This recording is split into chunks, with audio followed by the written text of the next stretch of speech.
Plyonkamiz yirtilib ketdi. Nima sabab deydigan bo'lsak, qirra kesilinish jarayonida to'rtburchak qilib qo'yilgan. Ya'ni tortilingan paytda mana mashinasi ochilib ketishiga sababchi bo'ladi. O'chga tushganligini hisobiga chayganimizda shu muammo bo'ldi. Hozir shuni to'g'rilashga harakat qilib ko'ramiz. Qanchalik o'xshaydi bilmaymiz, videoni kuzatib borasizlar.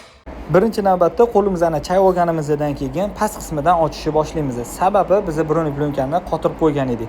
Nimaga tepadan ochmaymiz degan savolga to'xtaladigan bo'lsak, sababi o'sha plyonkani noto'g'ri kesib qo'yganmiz, stik kattalashib ketishi mumkin. Shuning uchun pastdan yechim qilishga harakat qildik.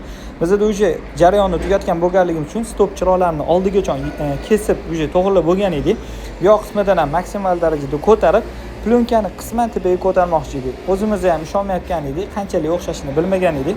Ko'rganingizda jarayonni harakat qilib ko'rdik, bo'lmadi va qo'lni ham siltab yuborildi. Agar bunaqa holat bo'ladigan bo'lsa, ozgina vaqt bo'lgan bo'lsa, ya'ni qotib bo'lgan bo'lsa, bu narsa kattalashib ketib qolar ekan. Ko'rganingizda mana bu mashincha qismida edi.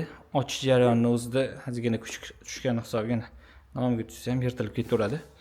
Bunday holatda riskovat qilishinglarni tavsiya bermayman. Yechib alishtirishingizga tayyor turaversanglar bo'ladi, chunki bu yerda ham zapaslarimiz kam edi. Ish jarayonida mana shunaqa ishlar bo'lib turadi, nasibga. Hani tushkunlikka tushmaymiz. Hani sizlar uchun bu poddeshka bo'lsin deb oldik. Yani har doim ish ideal chiqmasligi mumkin, lekin mijoziga ideal qilib topshirishimiz kerak.